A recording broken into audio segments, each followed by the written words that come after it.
Love you, sir. Okay. Hare Krishna. Hare Krishna. Krishna Krishna. Hare Hare. Hare Rama. Hare Rama. Rama Rama. Hare Hare. So we made more copies of the handbook. And if you don't have a copy, you can ask. What's the note's name? Emmanuel has some copies, so you can avail yourself of one copy. We'll get some extra today. Alright, well, others are trickling in. Let's take any outstanding questions. Anyone? Yes, microphone, please.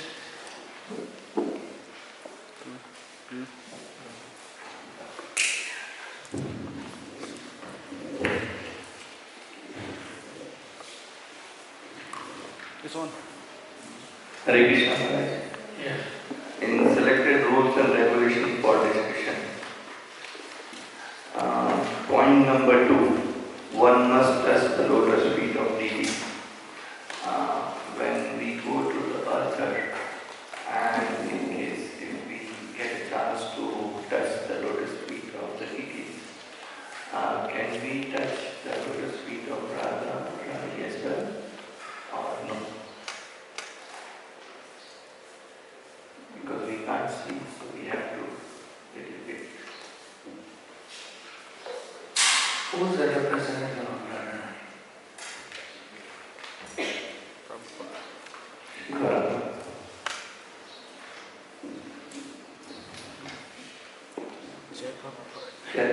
Shri Gauranga. Maharaj.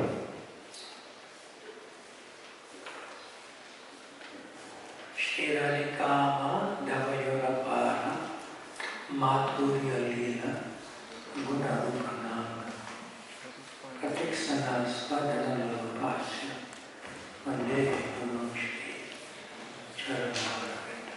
Oh. Oh.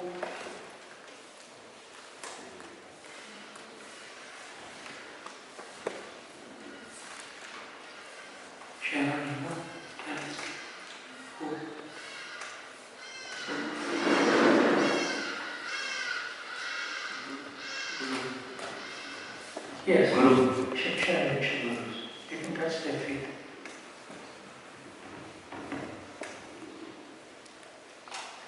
Oh, I am so exalted and I'm touching the feet of Radharani directly.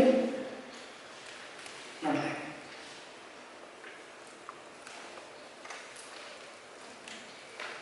So it says that one should. What? Thank you. Read again. One must touch the lotus feet of deity. So the deity is including the deity's associates and the disciples. Krishna is the Bhagavan. Now in case if you're not second initiated and not doing some arti, how will you touch? You take a photograph and you touch. Okay. Next question. Microphone there. It's a follow-up of yesterday's session. Frank talked about his friends teasing him about his chanting, and you told him not to leave his friends. Not to? Leave his friends. See, Frank asked the question. Where's Frank today? Not here.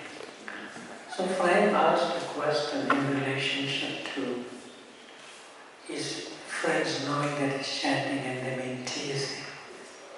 You get it? Yes. But he's not given up the friendship. Friendship is still there. Yes. Yeah. So my response was that if you don't chant in front of them and chant in the association of devotees who know the value of chanting, then it's better for his friends to keep the connection. And then even ask him, what happened? You're supposed to do that. Then he can say, no, it's personal, nothing to do with it. What's your question? So now we are also advised to stay in the association of devotees and not to to stay with non-devotees? No. We can associate with non-devotees to bring them to Krishna, but not take their association. We give our association. Yes. Okay. Done? Yes. But they will not know that you are giving them your association. They will not know that you are trying to influence them. So you have to do it in such a way that you do not directly preach to them initially. But they see changes in you that are positive, and they are attracted by that. Then let them ask the question rather than you telling them. Okay. Give it to Carolyn. You have a handbook there, right? Yes, thank you. Hare Krishna Maharaj. There's something that always troubles my mind, and that's around... Wait, hold on. Repeat that. There's something that really troubles my mind. That's okay. Because you're not the mind.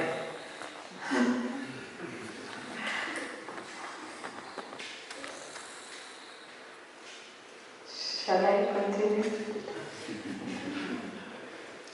You have to chant japa to discriminate from the naughtiness of the mind. Okay. Then you won't get affected. Because the mind has its way, and you cannot tame it and you cannot control it.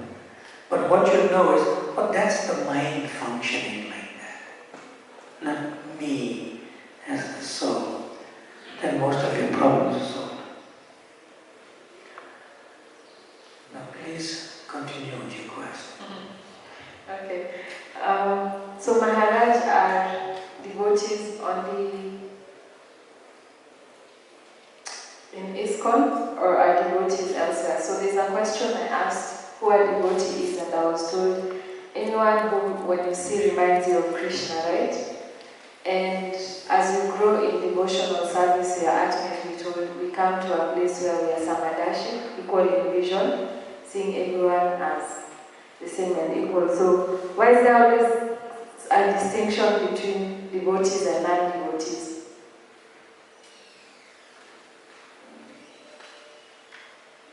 Those who are not devotees yet are potential devotees. Yes or no? True? Good. But they are simply innocent in their ignorance. Yes or no? Yes. So it's our duty, just as we were innocent of ignorance once, and somebody connected us to Krishna consciousness, it's our duty to connect them too. So we don't really see them as non-devotees, but we see them in their non-devotional behavior, not to be influenced by that behavior in our Krishna conscious practices. And when they influence you, they don't know they influence you because they don't know better than that. Are we good? Yeah. Yes. Therefore, we see them as innocent in their ignorance. So the behavior, not the person. Their Behavior, not the person, necessarily. Yes, the behavior is maybe not favorable, but the person is important.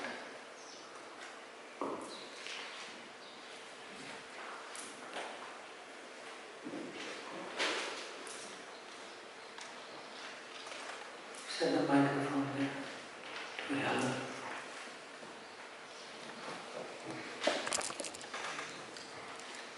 Hare Krishna. So, my question is on the foundation of Bhakti Sadacara. Because on point number 2, where it says member of ISKCON, you allow me to read. It says the members of the Krishna consciousness movement chant a minimum of 16 rounds a day, which can be done without difficulty.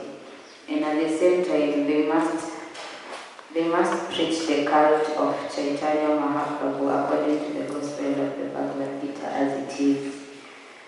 Now my question is on the part where it says, and at the same time they must preach the cult this a cult? What's the meaning of cult? What I know is a cult is something people follow blindly without a sense of direction. It's a misnomer. Misnomer means misnomer means basically, if you use the word cult, the word cult is a good word, but it has a connotation that's not good because of people misusing the goodness of the word. Prabhupada didn't use that word for no reason. He used the word because he means it. See? So if you're following a particular tradition, that's also a cult. You can use the word cult positively, and some people give the word cult a negative connotation due to behavioral habits that are not favorable. So your question is on the word cult. Your question is not how that word fits into what you're reading.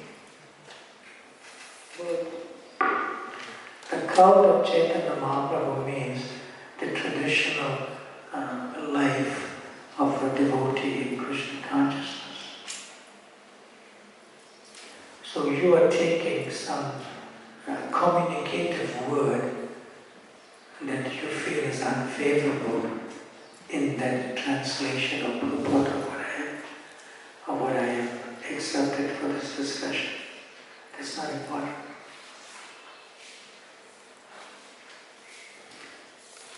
So cult means that you follow a particular tradition. That's all. Sometimes it's used in another way, positively, or he has a cult, he has a following. Cult can also mean a following, or to follow.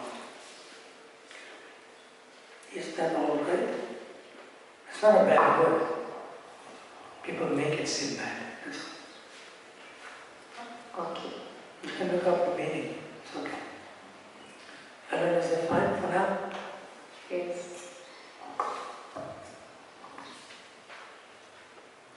I'll give you another way to look at it. You heard of the vegetable called bitter melon. It's called karela. You tasted it?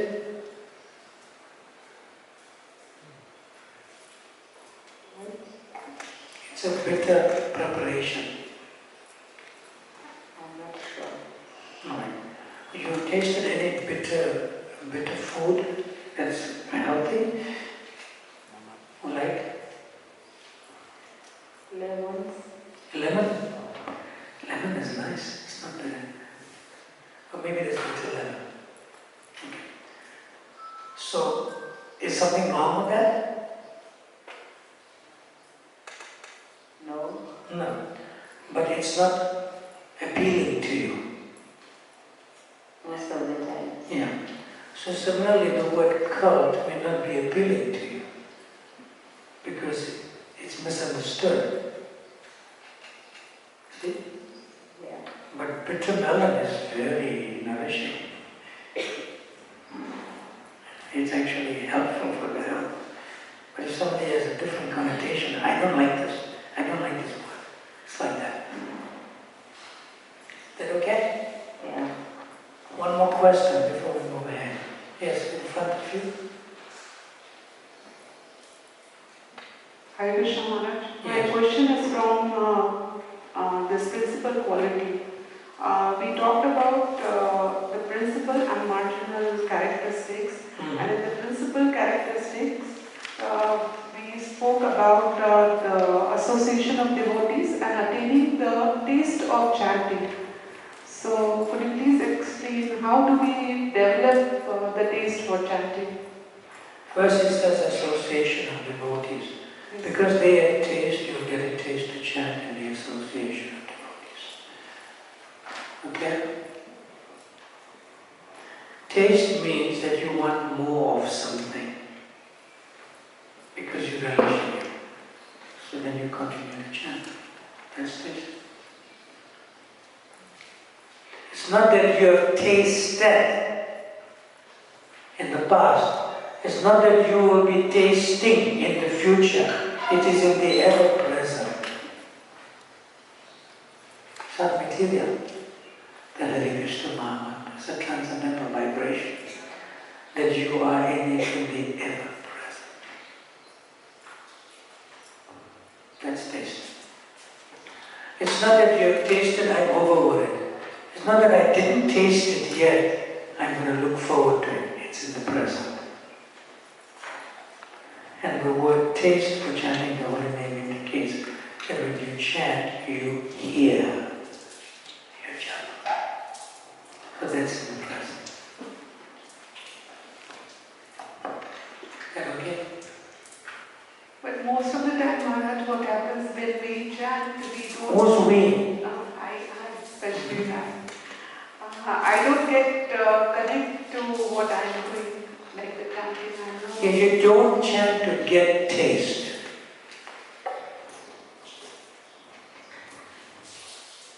you do not chant to get taste. What is the result of chanting? Tell me. Japa. I feel my mind is peaceful. That's not the result, that's a side effect.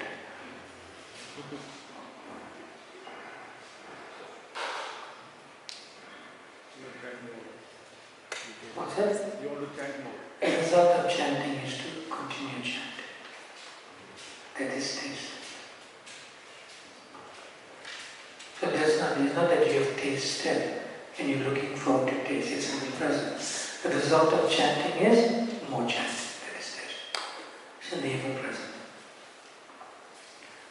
Joseph, Satya, there's space there if you want to sit. Or you're comfortable there. Okay, alright. We're on page number 11, session number 5.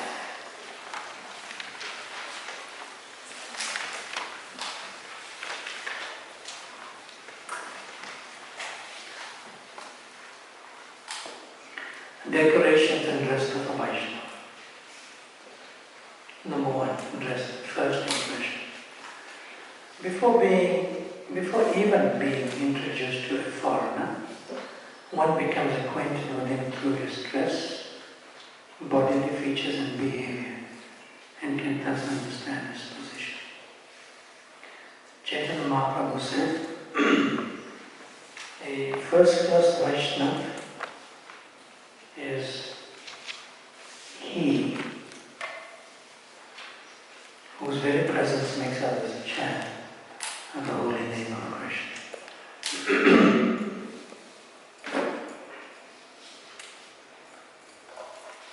So generally we hear that the first impression is most often the, what's it called? First impression is most often the lasting impression. That you only apply in relationships to association with those who are not devotees yet. Because those who are not devotees yet, or we may use the term non-devotees, they are attracted and repulsed by externals. Attracted and repulsed by externals. So therefore you have to behave externally at least properly as a devotee, others they may be put off. Okay? But you never apply that, the first impression is often the lasting impression in the association of devotees. Clear?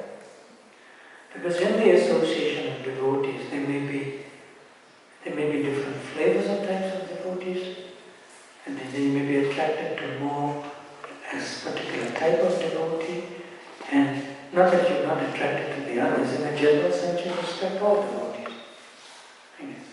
So don't apply that. Sometimes the devotee you have a great fight with and you disagree and you argue may become your best friend eventually. So don't apply first impression as lasting impression. We good? Any questions on number 1, first impression?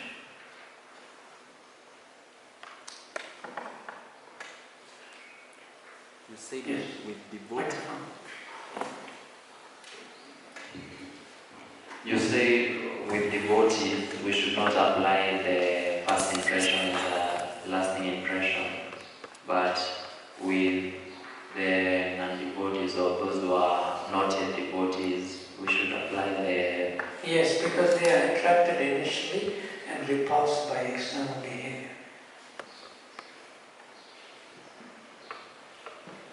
What they see and what they hear, they accept.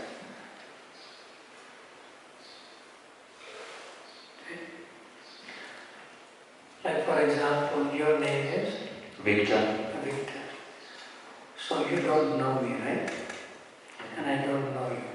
But if you meet me for the first time and you tell me, Hare Krishna Maharaj, and I sort of say, Hare Krishna, and I just walk away.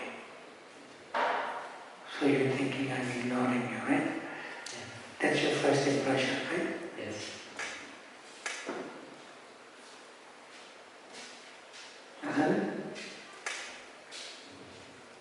And then when I give class, say on a Sunday, and you are around, and you'll say, to your friend Victor will say to Michael, I'm not going for his class. Because when I first told him Hare Krishna, he just said Hare Krishna and he walked away. He ignored me. So that's your first impression. That's your First impression. You have to be careful for that. You don't know Bhakti Brhat Bhagavata Swami, and in the morning when he makes announcement, he leaves the first word out. You leave the word Bhakti out, right? That means I have no devotion. Okay. That's how he addresses Brhat Bhagavata Swami. Yeah? So, you don't know me, you don't know my inner feeling, and yet externally you become repulsed, not attracted. So you cannot judge devotees like this. I'm just putting my own example in the wrong way. You getting it? Now what's your question? I've not gotten that part. I've not had the statement. You know? I've not had the whole statement about not taking the first impression from a devotee at face value, and then from an non-devotee as the actual impression. But now I get it after the explanation. Is it clear? Yes, it is. Good. Anyone else? Before we go to number 2. One fashion, simple life, not fashionable. So I leave that to you to read on your own, and then you could embrace that as you can in a practical way. Because several of you may not be like with shaved head or tilak. This is more like for those devotees who are living in the ashram. Is that okay? But let's get to number 3. It's a very powerful and deep verse from the Chaitanya Charitamrita. Garment of shyness and protection. So we can draw principles from this, although it's a practical verse in the Chaitanya Charitamrita in the purport. Radharani then puts on 2 garments, a lower and an upper garment. The upper garment is pinkish and is an affection and attraction for Krishna. And the lower garment, a blackish silk sari, is her shyness.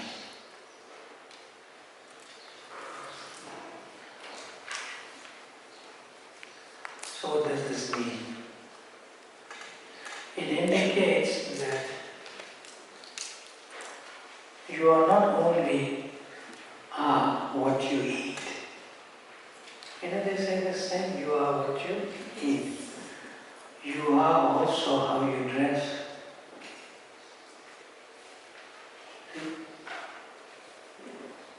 So people are attracted and repulsed externally by how you dress. For example, a policeman has a uniform, right? Without even him speaking to you, police. See? Yeah.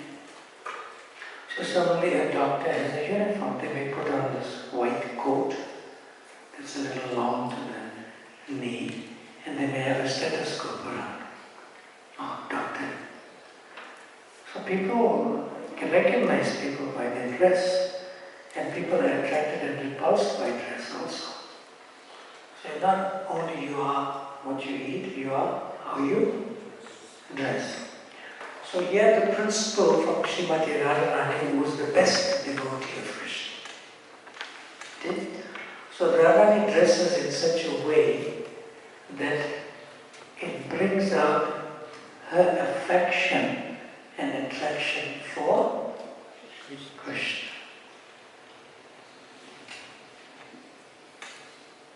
And it also brings out her loyalty and chastity, which is called shyness to Krishna. So similarly, when we dress, especially when we come in front of the devotees and in front of, which includes the discipline succession, and when you come in front of the deities, you should dress in such a way that they can recognize you. That they can recognize you in the form of your affection and attraction for them through your dress.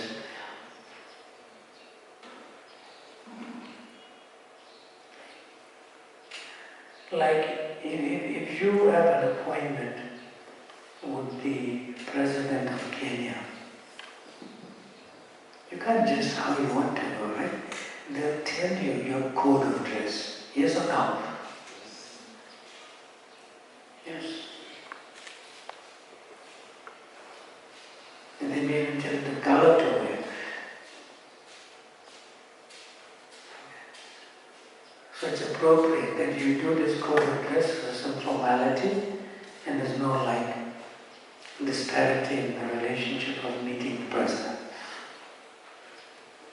Similarly, when coming in front of Krishna, taking Krishna's darshan, and taking the darshan of the devotees and associated, one should be appropriately dressed.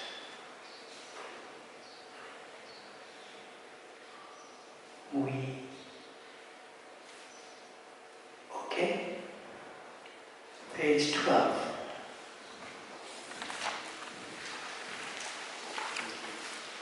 We decorate the body as a temple of Vishnu. You can see I have markings on my head. We put this in 12 places. And if you are inclined to do that, if you are a regular devotee, then we decorate the temple as a body. Decorate the body as a temple of Vishnu. So you can do that on your own. And Srila Prabhupada disappropriated. This is in New York. He didn't compromise on his dress in New York City. And you can read that.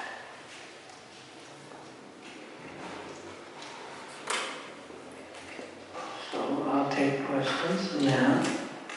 After the final one on page 12, at the bottom it says decorations of the Vaishnava, and we have 5 points there.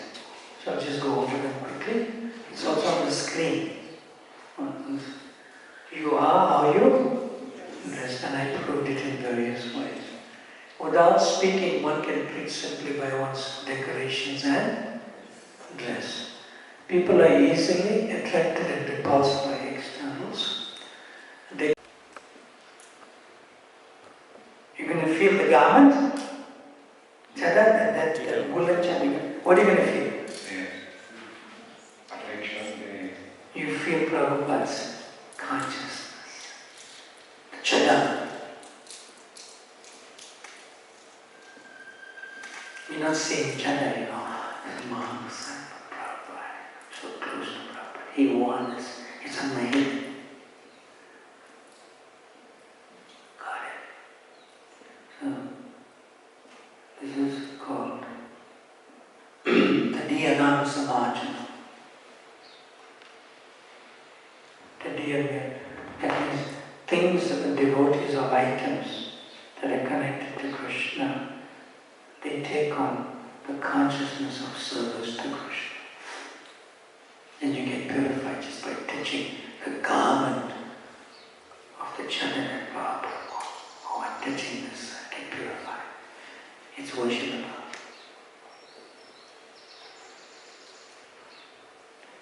Okay. Other questions on decoration and dress of devotees?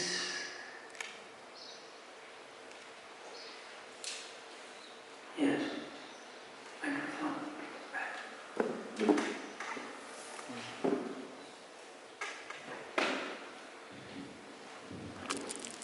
Hare Krishna Maharaj. Hare Krishna. What is Are you speaking as the spirit soul or the body? the spirit soul? Nice. Go ahead. What is It must be because it's a spiritual query. What is the significance of the beads? Okay. Significance of the beads? What beads? The chanting beads.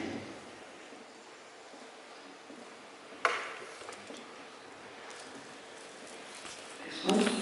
Yes.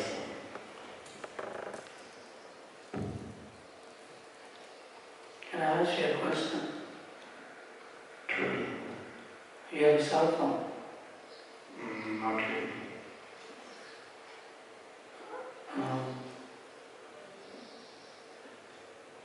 Michael, you have a cell phone? Huh? You have a phone? Where is it? Oh, good. That's a good sign. Give him the microphone. I'm asking Michael a question to answer your question. What's his name again? Delito. Delito. There was a Daya yesterday, something Daya. Somebody else. Is Daya here? Something Daya? How are you? But I didn't initiate you. Delito. Right? What's it? Daya. Daya need to. Daya need to.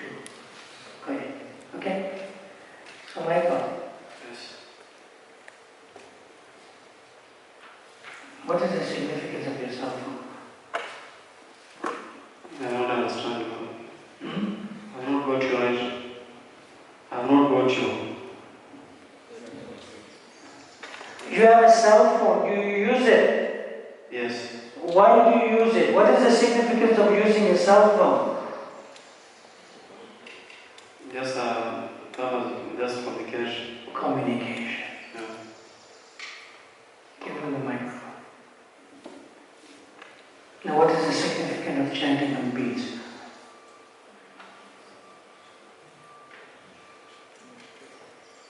I can chant without the beads. Hmm? I can chant without the beads. You can chant without the beads, that's fine. But what is the significance of chanting with the beads as much as the significance of using a cell phone? I can count the rounds. You can? Count the rounds. Count and communicate. Count and? Communicate. Yes. These beads are known as tulsi. The form of tulsi in Goloka Vrindavan is called a Vrindadevi. It's a gopi. And therefore you get the name Vrindavan. Named after Vrindadevi. And she's the personal secretary of Radha Krishna. So when we chant on Tulsi beads, we are going to the form of Vrindadevi in this world as Tulsi Maharani. So when we chant on the Tulsi beads, we go to the agency of Vrindadevi to serve Radha and Krishna. To her blessings and permission. Are we good? Yeah. That's the significance of chanting on beads. Thank you. But if you cannot chant in beads, you can still chant the holy name. You with me? Yeah. But if you go to our altar, or any altar in the ISKCON temple, you'll see the photos of the disciplic succession. Srila Prabhupada, Bhakti Sadacara, Gaurkishore Babaji Maharaj, Bhakti Brhat and Jagannath Babaji Maharaj. What do you see in their hands? What do you see in their hands? You see this? Yes, beads. So it's our connection. It's our connection. Srila Prabhupada wrote to one disciple when he initiated him and gave him the beads, that subsequently he mislaid it, he lost it somewhere. Not that he neglected it, but somehow it gets lost. So he sent another set of beads to Prabhupada by post. And Prabhupada received the beads and he chanted on the new set of beads. He was already initiated for some years. And Prabhupada wrote a letter by sending the new set of beads to him by post. And you should know that these beads are your link to Radha Krishna. Don't lose them again.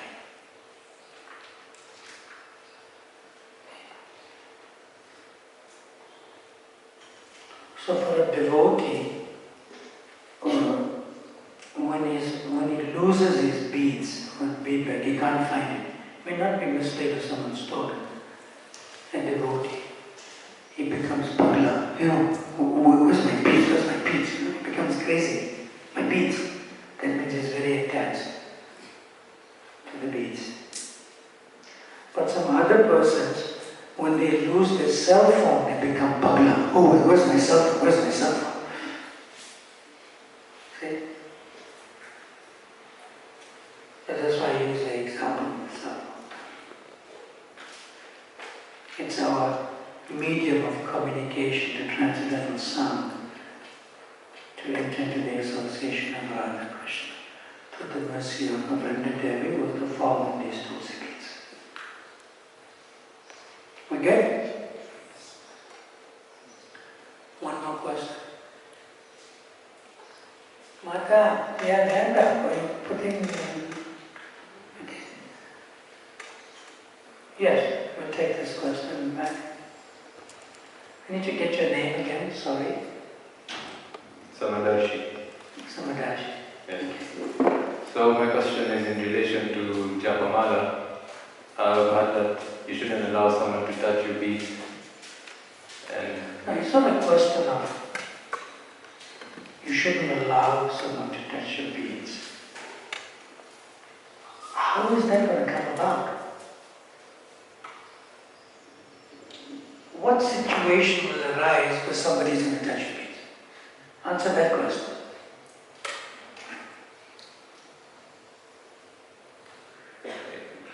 in some instances, for example, you've gone for book distribution and the person is inquisitive, they're like, what's this in your bead bag? So Yeah, that's in the line of preaching, that's fine. That's in the line of preaching. But do you allow them to touch the beads when you take it out? Or they wouldn't feel it in a natural way? Yeah, some of them just reach out and touch it. That's nice. They get purified. It's not that you're telling them, hey, my beads are sacred, touch. Okay.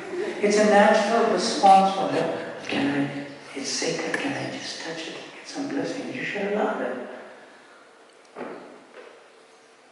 It's not that, oh, they touched it, it's not contaminated, let me take my beads and put it in Ganga, take it out. No. In the light of preaching, you break a lesson for a higher. Samadashi, is that okay? Yes, but I was also curious as to why that is. Okay, let's say it's not for preaching. See, if you have your cell phone, Yes. do you allow others to use it all the time? No. It's like that. Sometimes somebody can use it. But it's your personal property. See, you have a car, right? Somebody has a car. Sometimes they allow somebody to drive that they're close to, right? Not just anyone can drive the car. But most of the time you own the car, you drive it. So it's not like offensive, oh no, I'm contaminated. She touched the beads while I was receiving books on the street. Now I'm thinking more of her while I'm chanting.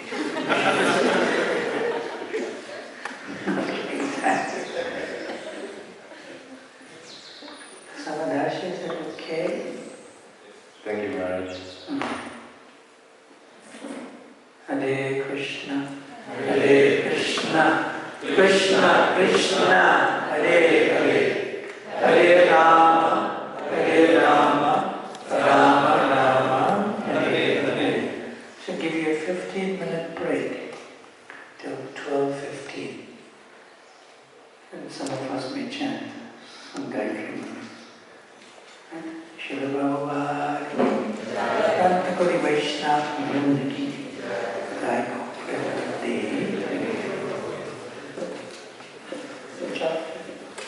The lotus flower is always above the water. It grows in the water, but it's not merged into the water. And no matter how much water you add to it, it is always above the water. So similarly, the lotus feet of a devotee or of the Lord, they are always above the ocean of material existence.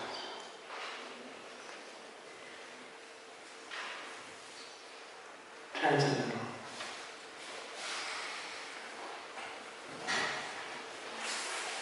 Is that okay?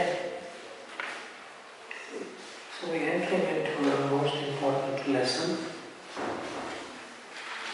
It's a lesson from the 6th Vaishnava Aparad.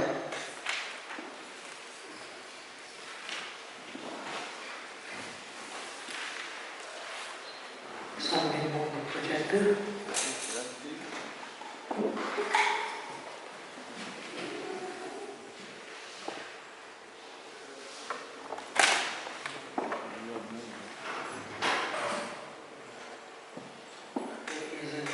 Can go higher, or you can put some book. Where's the other book was there?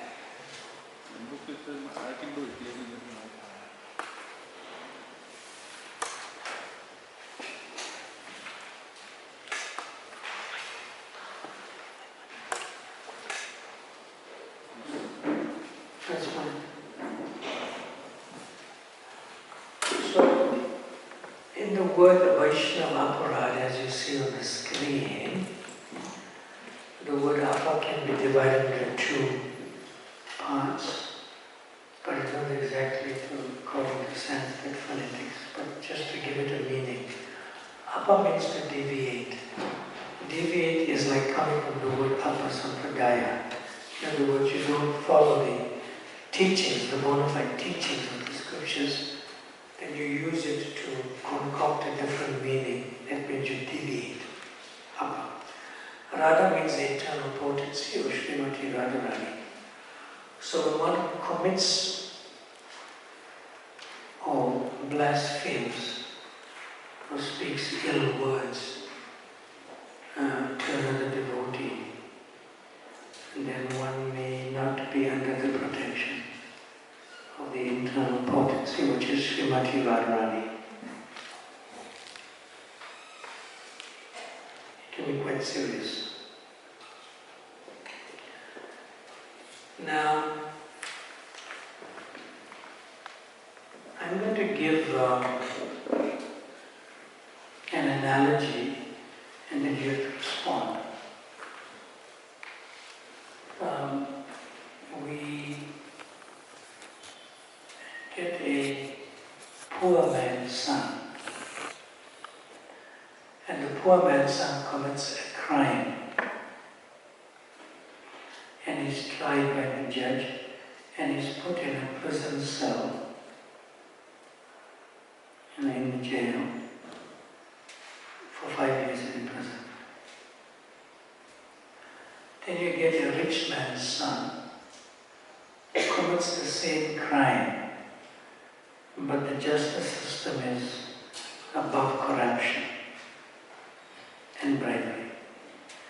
And based on the previous sentence, the judge puts the rich man's son in the same jail cell of the poor man's son because they committed the same crime. Got it? So, both committed the same crime, both have 5 years in the same jail cell, and they're living as jailmates. What's the difference between the two in jail?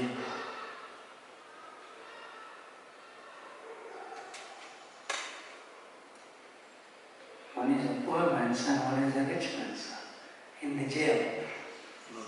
They're both prisoners. Raise your hand. Who needs the microphone? You? You want to say? Yeah, Maharaj, there is no difference actually. There's no difference in the punishment. Yes. Oh, And the jail. also jail. And the jail? Yes. There is no difference. Between the two? Yes, Maharaj, there is no difference. There is a difference. One is a poor man's son, one is a rich man's son, in the same jail cell. What's going on between them? Both are getting the same kind of punishment. That's clear, according to the laws of nature. Give him the microphone.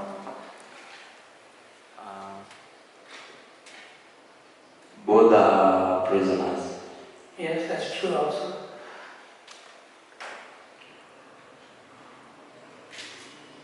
Samadashi, he doesn't see one equal vision, he sees a difference.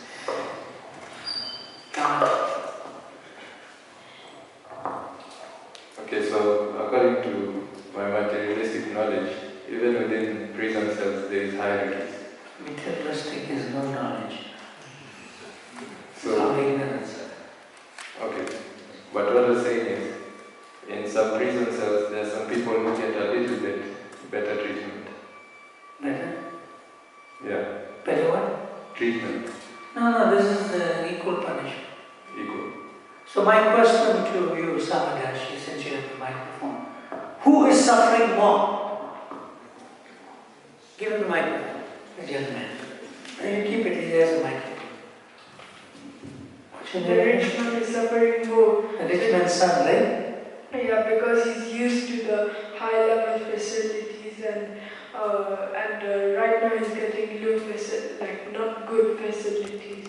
It's a jail. Yeah, but like... Yeah, it's a jail. He's not having his paneer sabji. He's not getting the government, he gets... That is used to, right? Yeah. As a rich man's son. Yeah. And the poor man's son? No, he's just living the same type of life, getting bad... No, he's living a better life. In the jail. He's happy, you know, and the rich man's son, why are you so happy? Oh, you don't know? When I was outside in that other world, I used to beg for my food. Now the food is coming to me.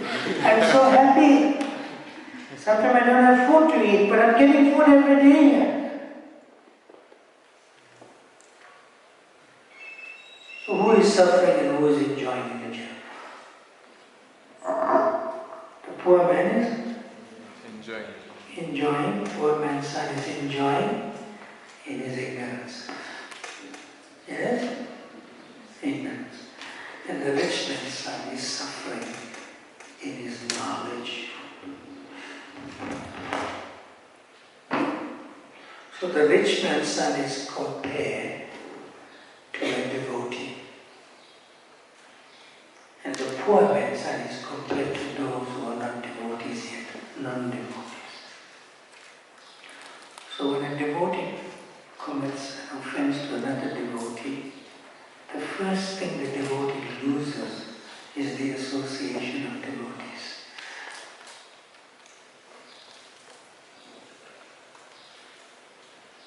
And when he goes back to his old ways, they suffer more. They suffer more because they were in the wealth of Krishna consciousness. And it's taken away.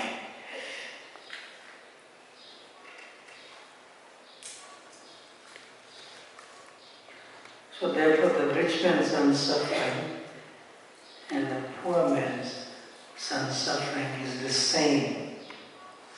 Now, the punishment and the justice is the same, but there's a difference in the consciousness of suffering.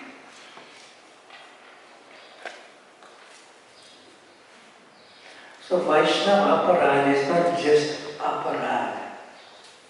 Aparad means to offend somebody. That they do all the time in the material world, right? But Vaishnava aparad is when one devotee, knowing the value of another devotee, commits an offense.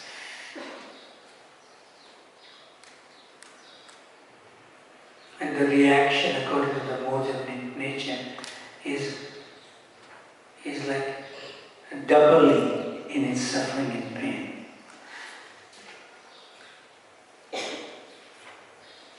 We all right? Because one actually temporarily loses the shelter of the internal potency, Srimati Radharani. Now, what broad categories do we have of like examples of committing offenses or blaspheming, one devotee blaspheming another devotee? So we are number 2 on page 13. You with me? Okay.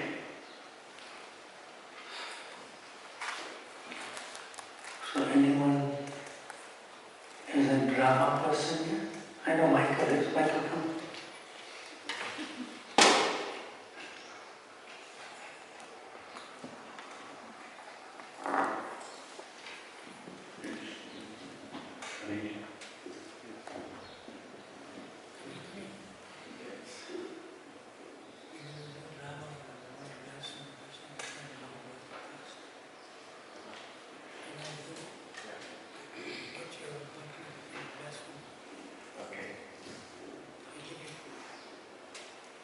Michael, I give you 4 blessings to commit offense.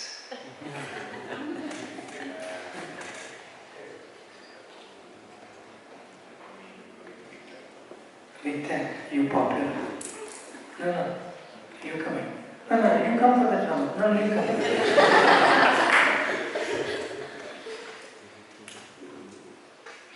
So this is Samadashi, and you are Rasagula Das. What's your name? Rasagula Das. And you are Rasagula Prabhu, and he is Samadashi. Do it. He doesn't know what to expect. Come on, get it? Samadashi. I look at you. Blacker than the biggest hole in the world. Look at you. You're a Sudra. I am the best. Tell him who you are. You're a high priest. I'm a high priest.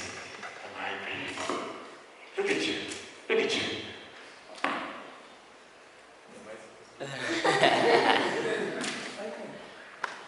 You, a high priest? Of course. You don't even know one mantra.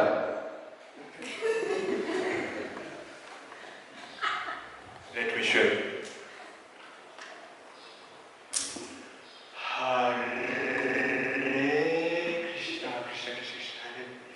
You fell asleep before you even finished the mantra.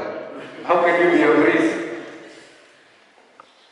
See, blasphemy or offending or offensive mentality attracts offensiveness.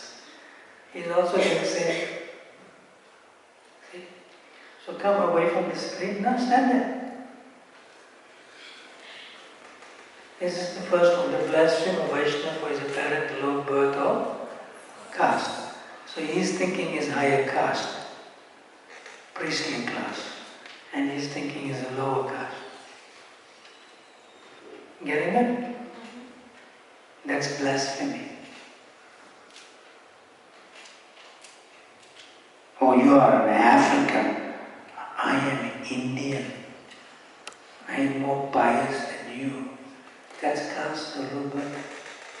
Blasphemy.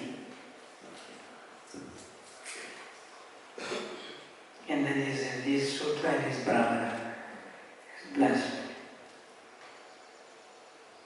Be careful.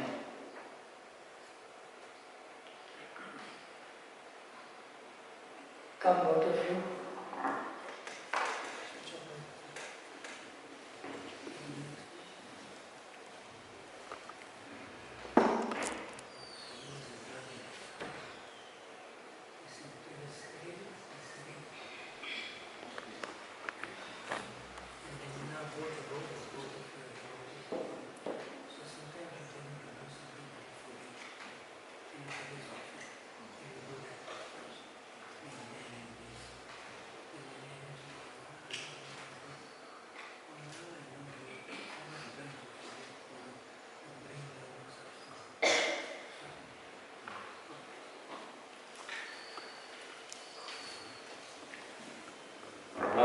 Prabhu, I forgot. I'm very sorry. I know you asked me to fold the cloths for the deities, but I forgot. I'm sorry. It's okay. But did you remember to put Prabhupada to sleep? I'm sorry, I also forgot that. You see? Because... Did you forget to eat? I'm telling you that kitchen is nice, by the way. It's really It's really nice, yeah. It's really nice. I think because of all the ganja you smoked, you can't remember anything. All you do is just eat. But I stopped like 6 months ago. Yeah, but clearly the effects are not gone. That's unfair. I really tried. I'm sorry. But last week you did the same thing. This week, the same thing. You can't even remember to put Prabhupada to sleep. I'm sorry, I'm really trying. I'll do a better job next time. Yes. Okay, come on this side of the screen. That's the second one, to bless from a Vaishnava of previous sinful activities prior to one's surrender to Lord Krishna. So, Rasagula Das has joined and he's been initiated for like 6 months and he's been following nicely. But he knows that he was taking drugs before.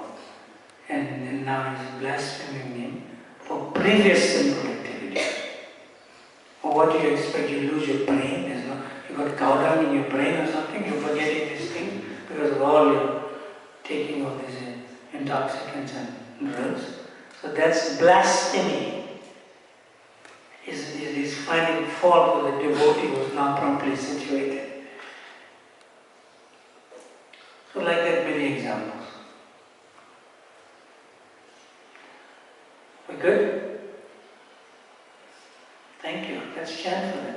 Hare Krishna, Hare Krishna, Krishna Krishna, Hare Hare, Hare Rama, Hare Rama, Rama Rama, Hare Hare.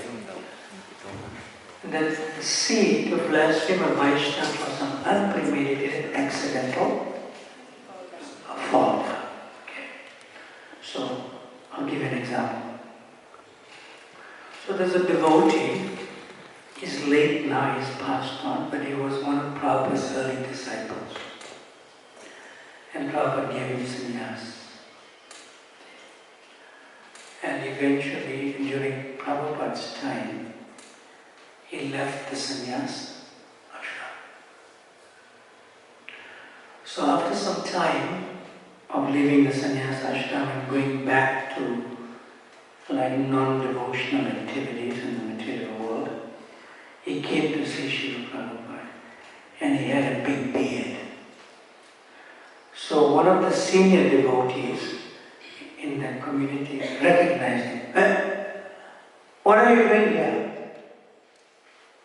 You sort of gave a bad name to the society, You're not in good standing with Srila Prabhupada because he gave you sannyas, you left your sannyas, and you went to the hobbies. Go away! You can't see Srila Prabhupada. So the temple president saw this exchange of that senior devotee and this ex-sannyasi who left. So he went straight to Srila Prabhupada. He said, Srila so-and-so, you gave him sannyas, and he did so much service. So the senior devotee chased him away, he wanted to see you. Prabhupada said, call him here, that senior devotee. So Prabhupada severely chastised him. He said, he came back to see me, and you chased him and you kicked him away. Go and find him. So the devotee immediately left that senior devotee. He went around the streets and he found him. He said, Prabhupada wants to see you. So when he came to see Srila Prabhupada, Prabhupada said to the secretary, you stay, but everyone else will leave the room. So Prabhupada, he called him close, close, close, close. He said, come close to me. He was embarrassed. He had his beard. So when he came close to Prabhupada and he was sitting on the floor, Prabhupada was a little high on the bolster below. And then one tear from Prabhupada's eyes fell on his head. Could feel it. And Prabhupada told him simply, welcome home. And he never left. He changed to white cloth and he never left. And Prabhupada called the other devotee. And you apologize. Beg forgiveness. But Prabhupada, he embarrassed the movement, brought bad name. Prabhupada said, go and beg forgiveness. To blessing a devotee, Vaishnava for some unpremeditated accident will fall down. Although he left willingly, gave up his sannyas, and the Prabhupada told us as a devotee, the reason why you should beg forgiveness. You should go and beg forgiveness because the fact that he came back means it was an unpremeditated accident to fall down. Doesn't matter whether he premeditated before, but because he came back, you should take it like that and welcome him home. But it's not that I should make him a GBC member again and give him sannyas. He should be a devotee, coming from outside and be associated. He has come back.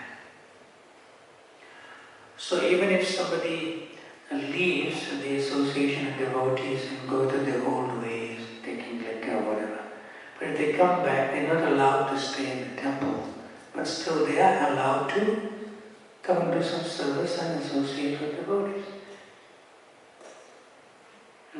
After all, that person knows more the value of devotional service because he has come back. He's not new to it. See? But don't ask him what you did in the material world. He's come back.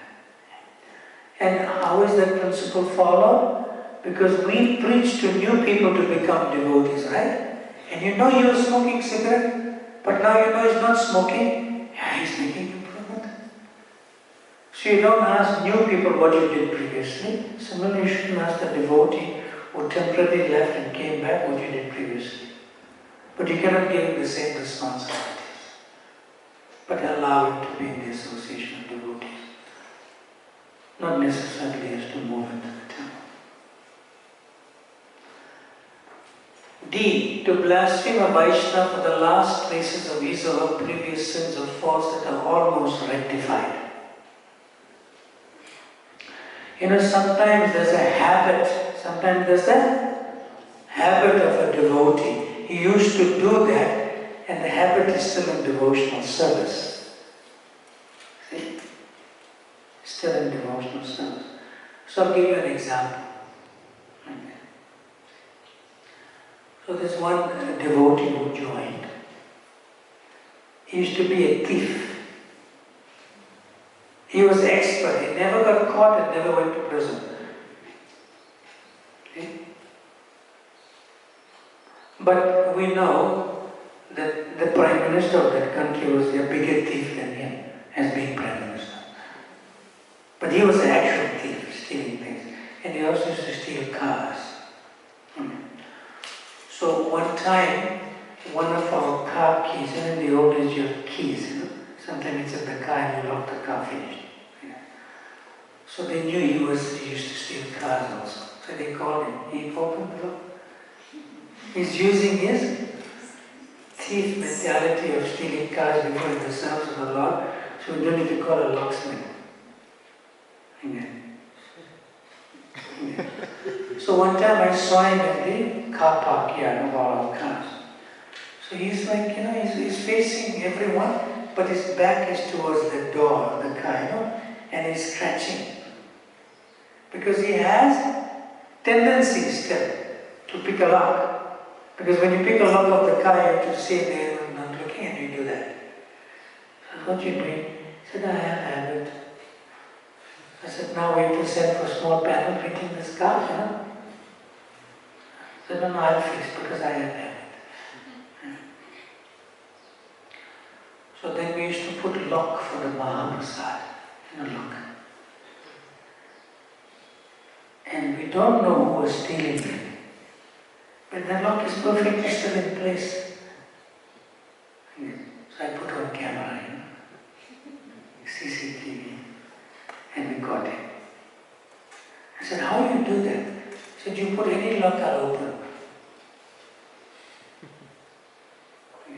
And he used to steal the Mahaprasad, take it to the Brahmacharya ashram, and give everyone. He was like, he's the big one. But he stole the Mahaprasad. The head pujari couldn't figure out how the Mahaprasad being taken from a locked cupboard, because he knows how to pick locks. So one devotee severely blasphemed. He was my vice president, and he kicked him out. Kicked him? Go home. Oh, you can't do this. So I came after a few days and I asked, where is this devotee? Because I knew what was his previous so-called profession. Thief. So I said, what happened? No, stealing Mahaprasad, this, that, scratching the cars. I said, I know all about that. But how can he stay in the temple? I kicked him out. And in those days, when you want to be a devotee, you can stay in the temple only. You can't be in the congregation. There's no congregation. So I said, go and call him back. That's why.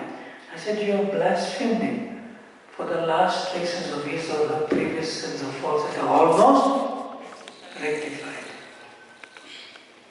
So really? So yes.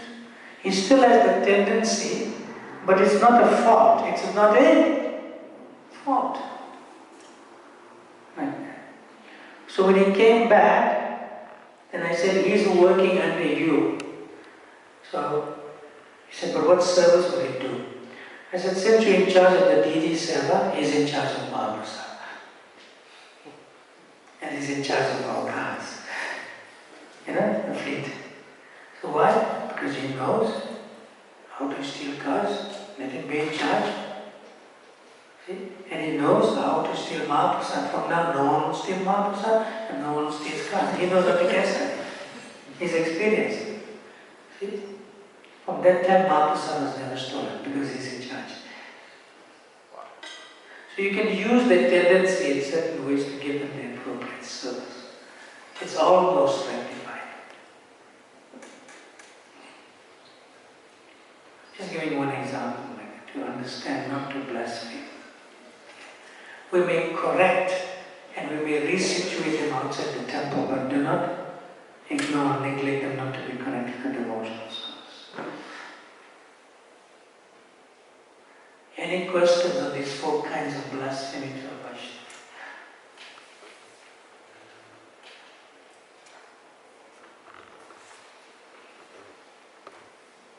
Yes.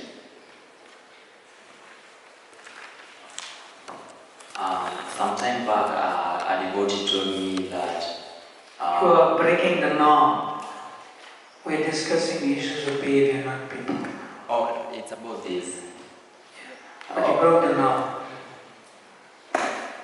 Sometime a devotee told me, so Okay. break the norm. Which devotee said this? Take the microphone away from it.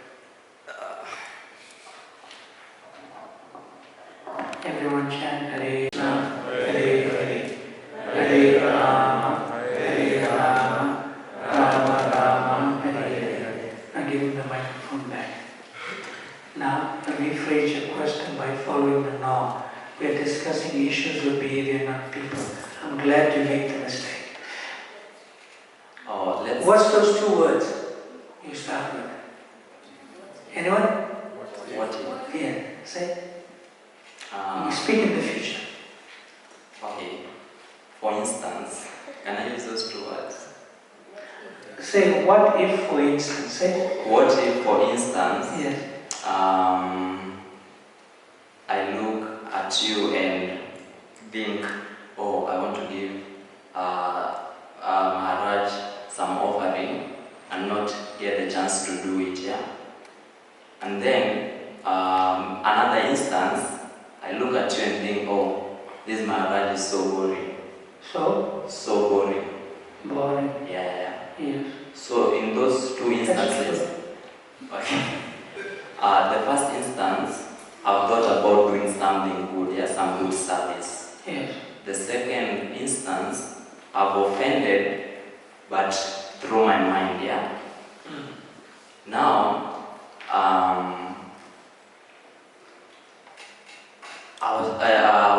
I had that one benediction of Kali Yuga is that if you think about doing something good, but don't get the chance to do it, you get the benefits.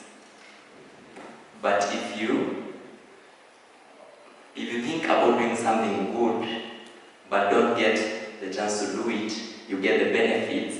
But if you think about doing something bad, you do it using your mind, you do not get the offense. I needed to know if that was true. It is true. On page 30, different degrees of offenses.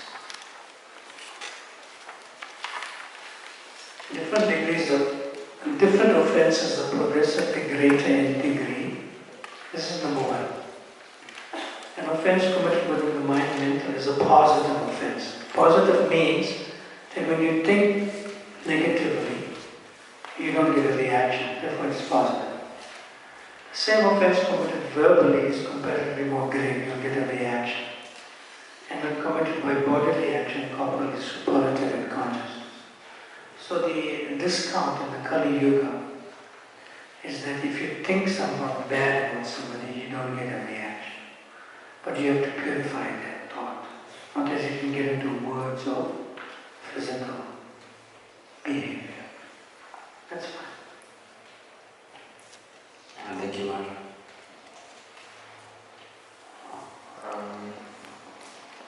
What if a devotee or someone does something that offends you? And that we come into the exercise.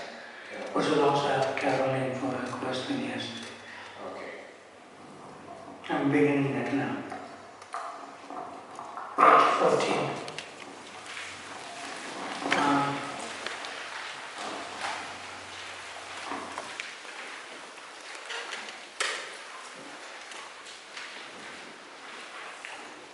You have to be quite alert for this exercise. It's coming up. Now, let's see.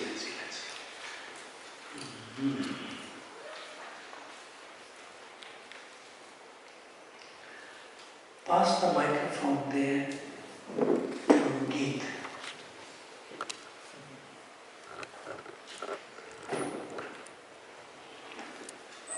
And give him the microphone here.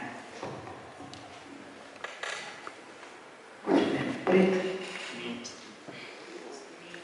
Meet. You meet me, like that, meet. And where's breathe? It's another one, right? Meet and breathe. There's another one that's your age, I think. Similar? When you were little kids, you used to come to temple. Breathe and meet. Okay.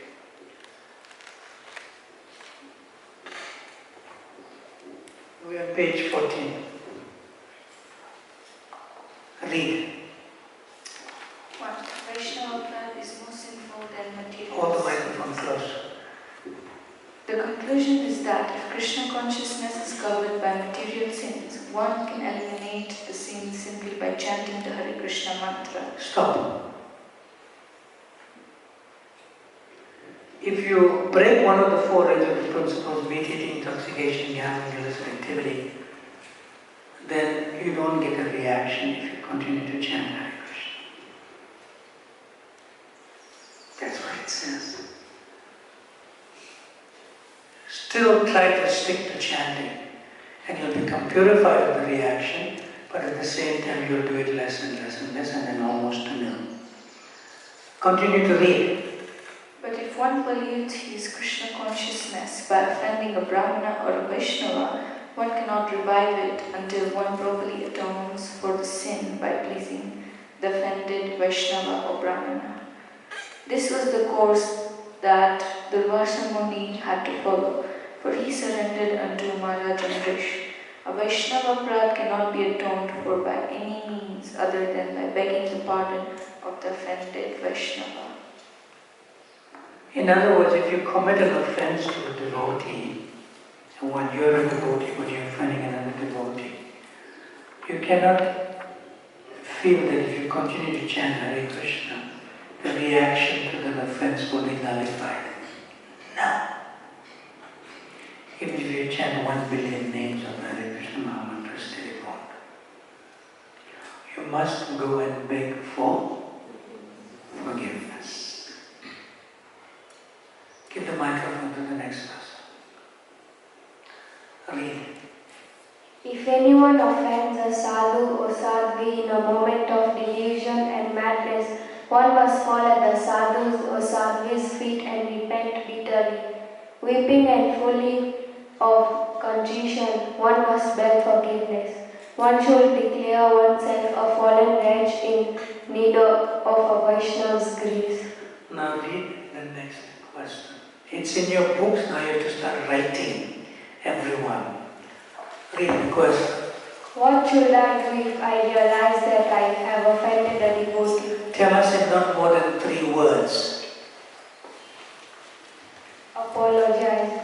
No, we didn't use that word. Apologize means beg for forgiveness. Write it down. That's on number 3 in your books.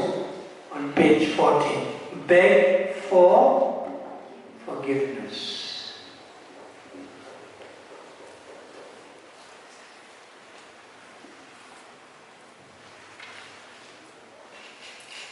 Simple, right? Simple. Go and beg for forgiveness. Let's see how simple. Pass the microphone. We're still on the same page. Read. What should I do if I realize that I have offended a devotee, but I do not have the courage or potency or needed strength to approach the devotee for forgiveness? Yes. Now you have offended me, and my name is Bhakti Brhat Bhagavata Swami. And you know, knowing me, that if you come to beg forgiveness from me, I'm going to deal with you in such a way that I'll give you an open heart surgery without anesthesia. It's going to be very painful. So you are junior and you offended a senior, and you know you have to come to me to beg for forgiveness, but you do not have the courage or potency or needed strength. Got it?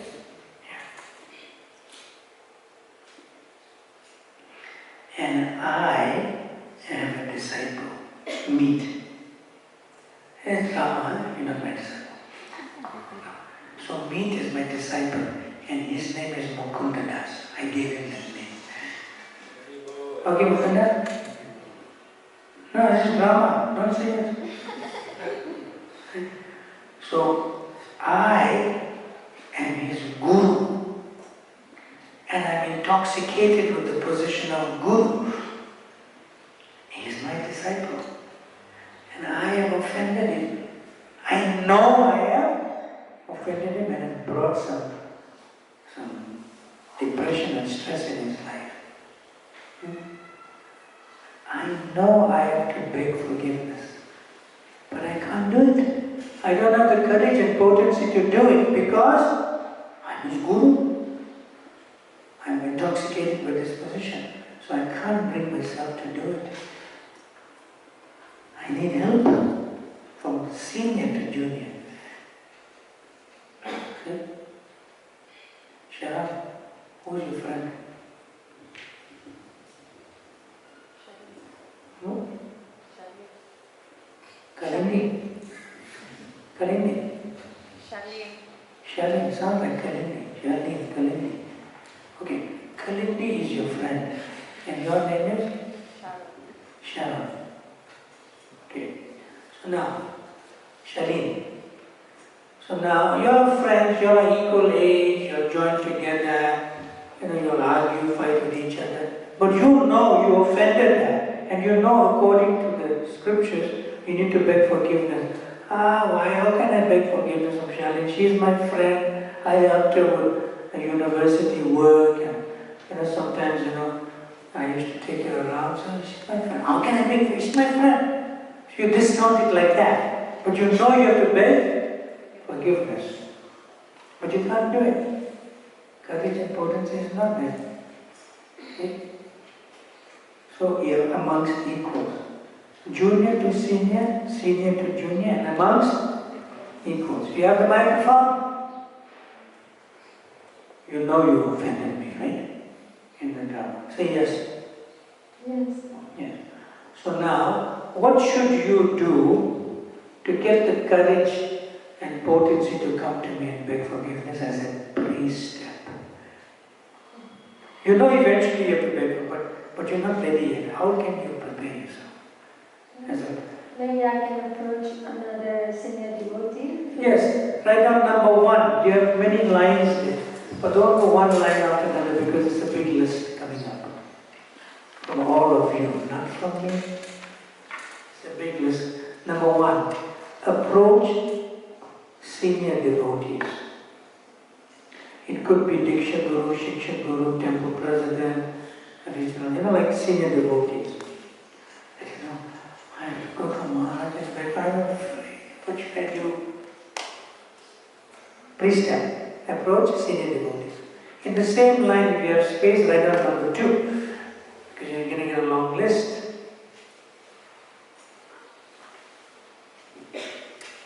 Give the microphone to Sharon. Now you have to beg forgiveness from Shalini, right? But you don't understand. What would you do as a pre-step?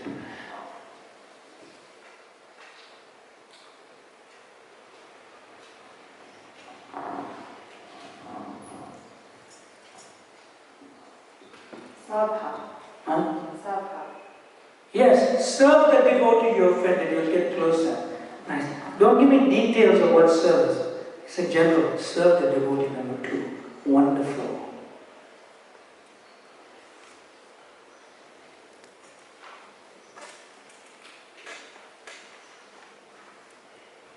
Now what should I do? I'm senior, I'm guru, I offended Mukunda Das. What should I do as a priest? Somebody please help me.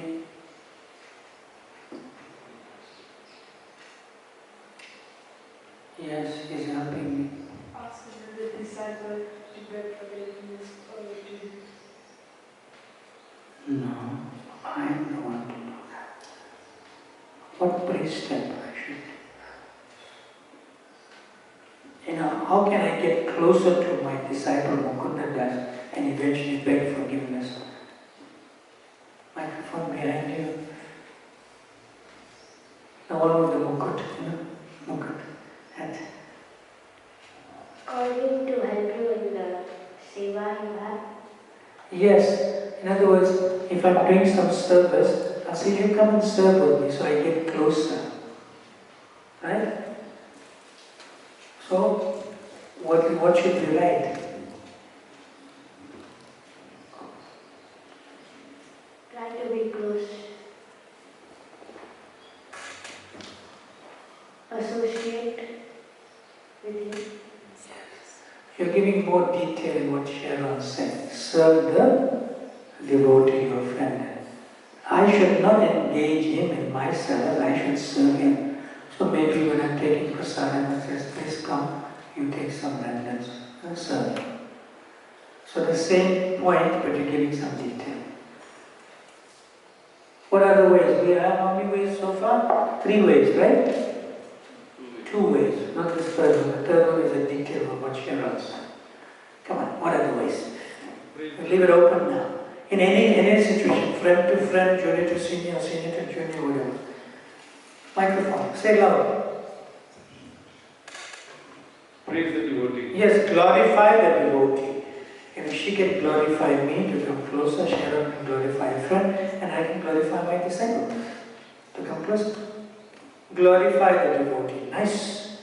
That's number 3, right? Number 4. Anyone else? It's open now. 3 steps. Microphone here. Anyone else got their hand up? Get the microphones. There's 3 hands up there. Let's go. Hare Krishna Maharaj. Where's the one more microphone? Someone put it to the back. Send it right to the back. Right to the back. Send it right to the back. Raise your hand. Please go ahead. Yes. What's the 3 step? What's number 4? If we don't have strength to approach a devotee, we can confess in writing and... Yes, write an email, send a WhatsApp message, make a phone call, get closer. What number is that? Number 4. What's number 5? Come on, we're having a good list coming up. Yes, Bhakti. Bring a gift. Give a gift, great. That's number 5. What's number 6? Offer some prasadam. Offer prasadam, that's number 6. We're getting a great list here.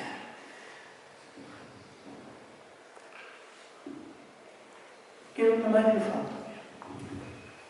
What's your name? Riyansh.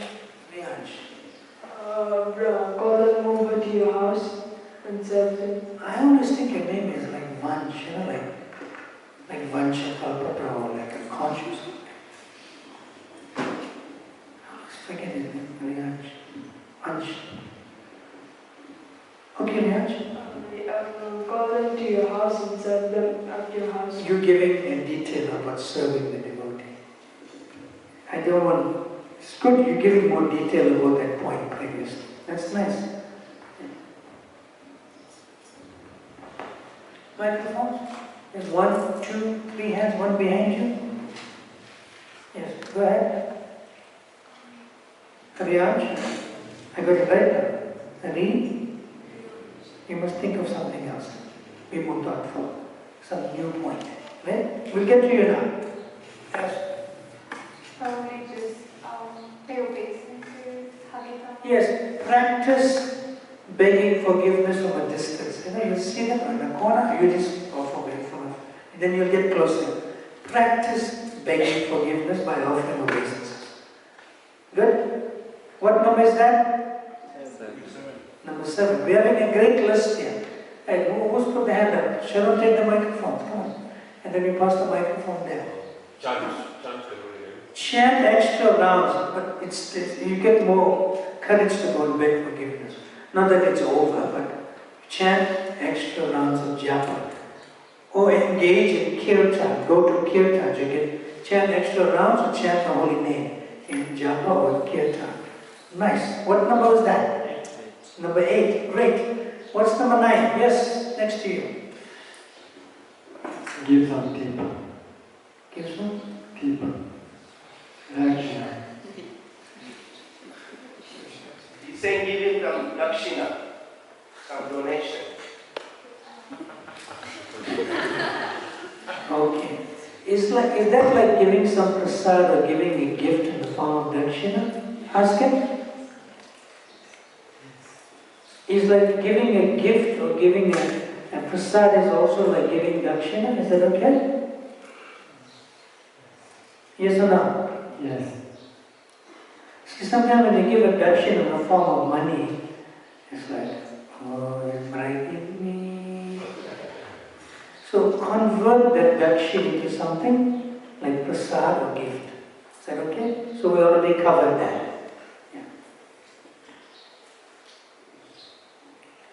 Don't buy people with money. It's like a commercial exchange. I mean, of course you can give a dakshina, that's fine.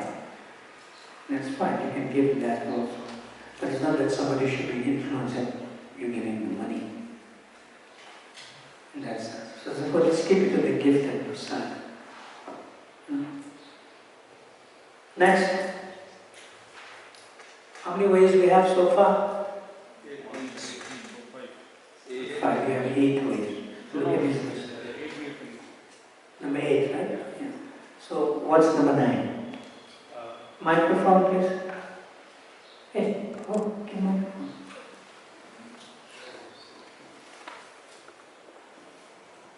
Hare Krishna Maharaj, giving him some responsibility for some service. You need to give him responsibility. Making him in charge of a particular function or service which is necessary. You're giving a detail. Our detail is to serve the devotee, not that you engage him in service. You offended him, now you saying, sir? No. Not like that. You understand? Even if you're in a superior position, don't engage the person you offended in service, because you need to beg forgiveness first before you engage them again. You good? Maharaj, maybe I was not communicating properly. Not in his own service, but in the service of the temple services. You're still engaging him in some service. Rather, you should be engaged by him to get closer, the one you offended. That's why we just said serve the devotee, as in general. But nice, giving some detail to it. Yes? You be attentive to him and give him or her extra attention. But that's supporting all the other things also. Giving a gift means giving extra attention. In a general sense, you're saying that, which is fine, it's accepted, but not as a separate point. Next. You spoke? You had your hand up. Yes, I spoke. Okay. Anyone else? Come on. We have a nice list here. Yes. Because you're in a position of power, and maybe you can do it, you can give him a promotion to pacify him. No, that's all primary. Giving him some service position doesn't help. Don't give the, you have to serve the devotee. Keep to that point. You don't give them some service, you serve the devotee. Just keep to that point. You cannot engage someone that you offended until you beg forgiveness and the relationship come back. Yes. Microphone. You should go in front of the deities first. Pray to Krishna. Write it down. It would include praying to Srila Prabhupada or Lord Chaitanya or Jagannath Subhadra or Sitaram Lakshmana or Gauri. Just let them pray to Krishna. Nice, you'll get the standard points. What number is that? 9. Getting a good list. What's number 10? Nice, you are thoughtful, and you're also adding to the current list in some detail. Riyaj, anything more? Riyaj, what prasad do you like? Come. Paneer. Paneer. Don't say I like paneer, say I love paneer. Say. I extremely love paneer. Oh, it's really love paneer. You can even sleep with it, right? Yes or no? Yes. Haka, you know what to do. Riyaj. Now, if you have to beg forgiveness of somebody and you love paneer, right? Can you take a temporary vow that you will never eat paneer until you beg forgiveness? That's too hard.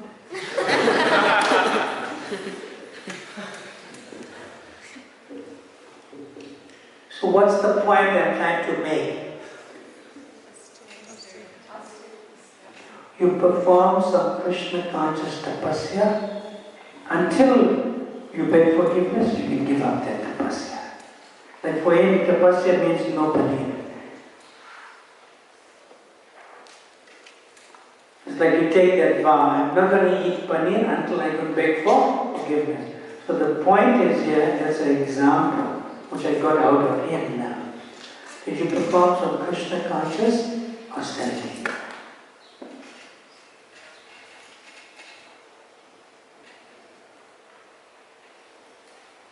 It will be different for different people. For him it's paneer.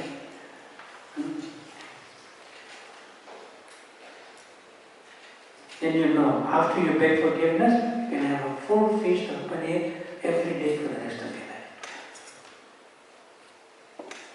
Papa is behind you.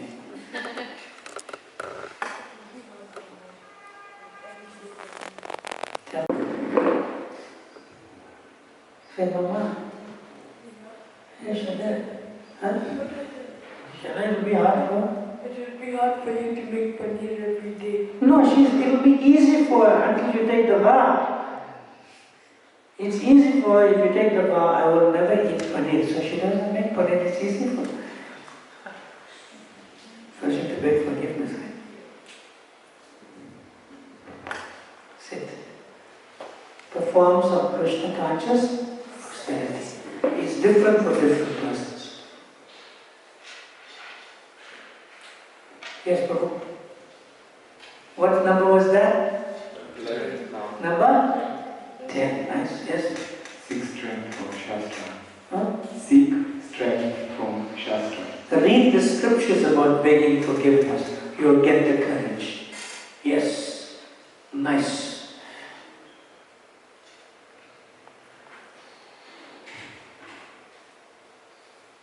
What number is that? 11. 11. We're getting a fantastic list here from all. Nice. What's number 12? Let's get it to 16. At least, right? What's number 12?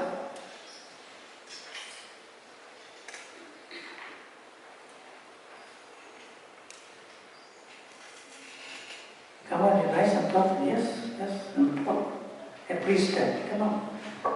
Can you say by easing up your heart and stop creating problems that is not there? Or do not create a problem that doesn't exist? Right. No, that doesn't work. But still your point we can develop on. Right? What you could do is, if you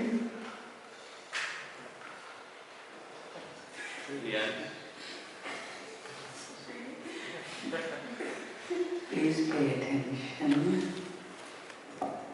This Kamika is giving conference to you too. Here's the problem. Kamita. What's it?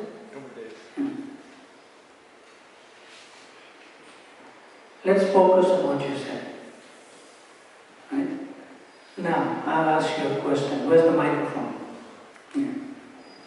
How do you feel when you know that you committed an offense and you have to beg for forgiveness according to this, but you don't have the strength and potency? How do you feel inside?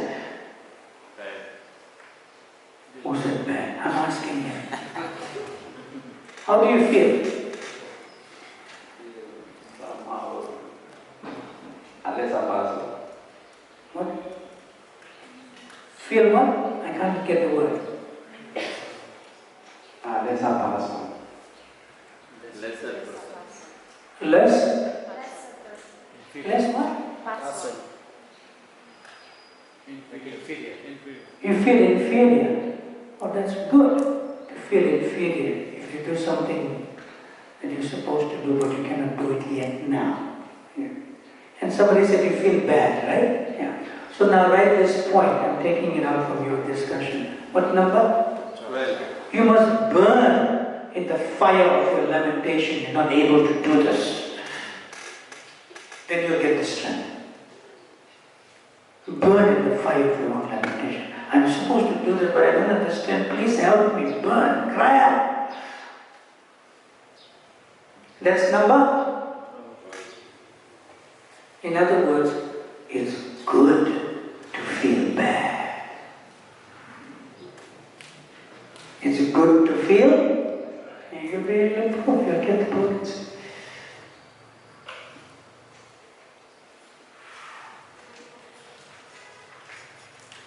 What number is that? 12 completed. 12. Let's try to get 4 more. Yes? Do that again. Do that with the hand again. You didn't say it. Do again like that. I thought you had your hand. Okay. Anyone else?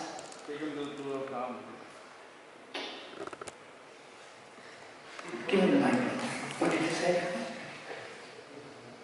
Take him to the tour of town. No, you don't take him. You need the tour.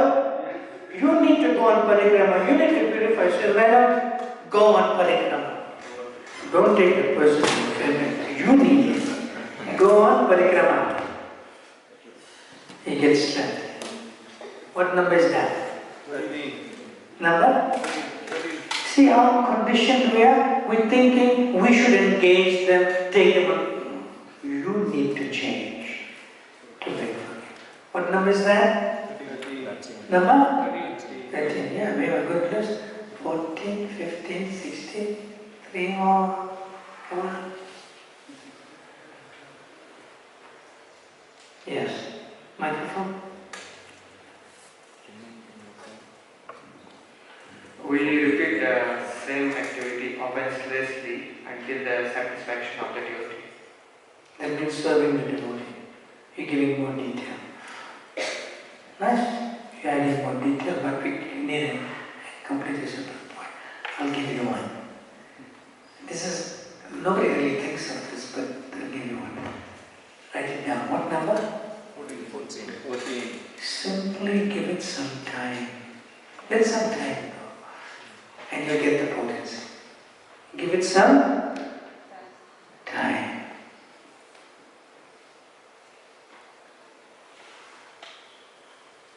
That's number? 14. 14, yes. What's number 15? There's 2 hands up. Pass the microphone to the back. If you're giving detail about the previous principal point, that's fine, but we need new. 15 and 16. Yes? Yeah, you can try and put yourself in the shoes and see what it is they felt or how they felt about it. That is burning in the fire of your own lamentation. It's a detail that you're feeling for the other person. It's a detail. Yes, next to you. Yes. We have a good list here. Wow. You can surrender to Krishna. Huh? Surrender to Krishna. We got that pray to Krishna or Lord Chaitanya or others. We have covered that. Thank you for the detail. Yes, you have your hand up. Microphone. Where's the other microphone? Yes. Okay. Tell us. What if you try to drop your ego? If you are a guru and a student, so you ignore that you are a guru. You're not a guru. Nobody is guru. We're Jiva Swarupai, Krishna and Nityadas, we are all servants. Somebody may see us like that. That's different. But I am not that. I'm a servant. To teach you to be a servant. So, dropping ego. No. If you drop your ego, then you're Mayavad. You can drop your false ego, but not a real ego. Got it? That's not the point. All this is dropping that. All these points are making you humble to eventually beg forgiveness. Microphone.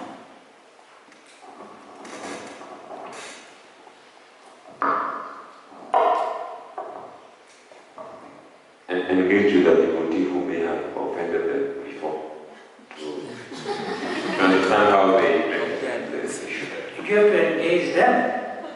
Yes, if you're aware of a devotee who offended the person who offended, okay. so you engage with them. Come to the front. Microphone, go there.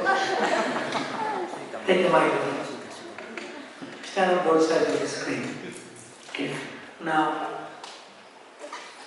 you offended Michael, right? Yes. What are you going to do? Tell us. Tell me. So, Kamita offended Michael, and I'm aware that he offended him maybe 2 weeks prior, and now I've offended Michael. So I'll approach Kamita and ask him how he handled the situation. That means you're approaching senior devotees or devotees. That's the first point we have, right? Yes. Thank you. Giving some detail. I'll give you one. And this is one of the most powerful ways. I'm speaking from personal experience for these things. You can write down, be the first one to help the devotee that you offended in their times of distress, ill health, or need.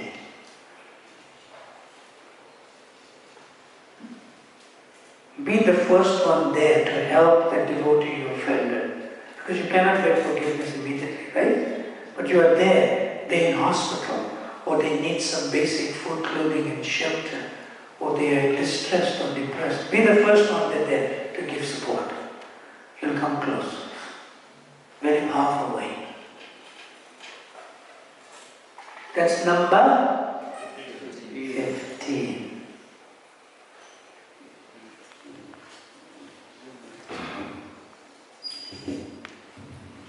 You have number 16?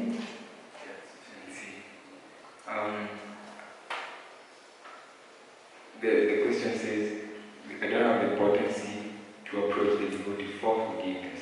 Perhaps I can approach him to ask him about Shastra or to ask him about something about Krishna consciousness. Then that way you can create a friendship and then later. That means you're serving the devotee by inquiring.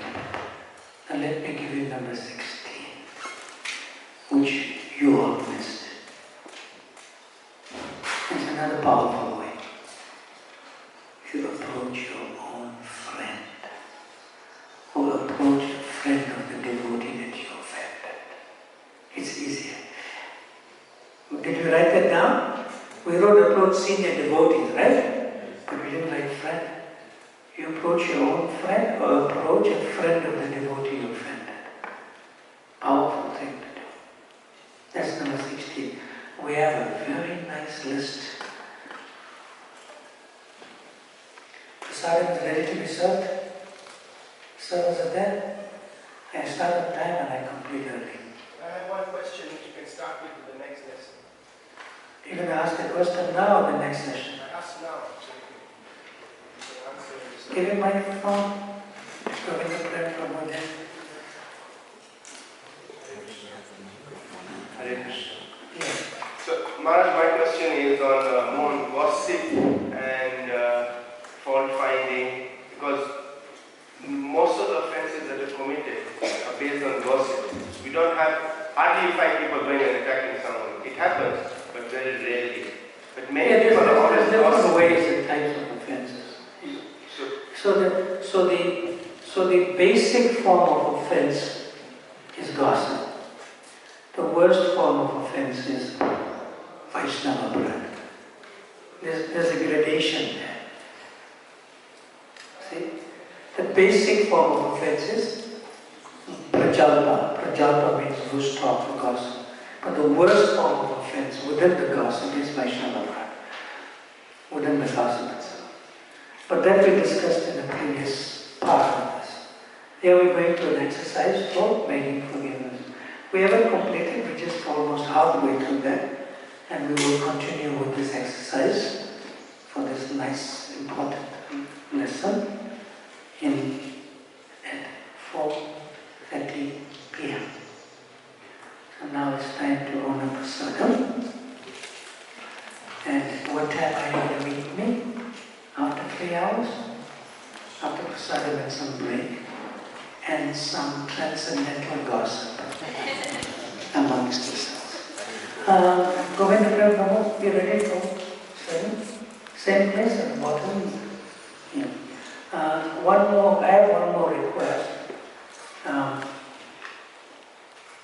Can somebody sponsor water for us for tomorrow, for the devotees here? And maybe a few of you can sponsor water. How many bottles do you need for tomorrow? How many comes in one case? 24. It could be the same brand or...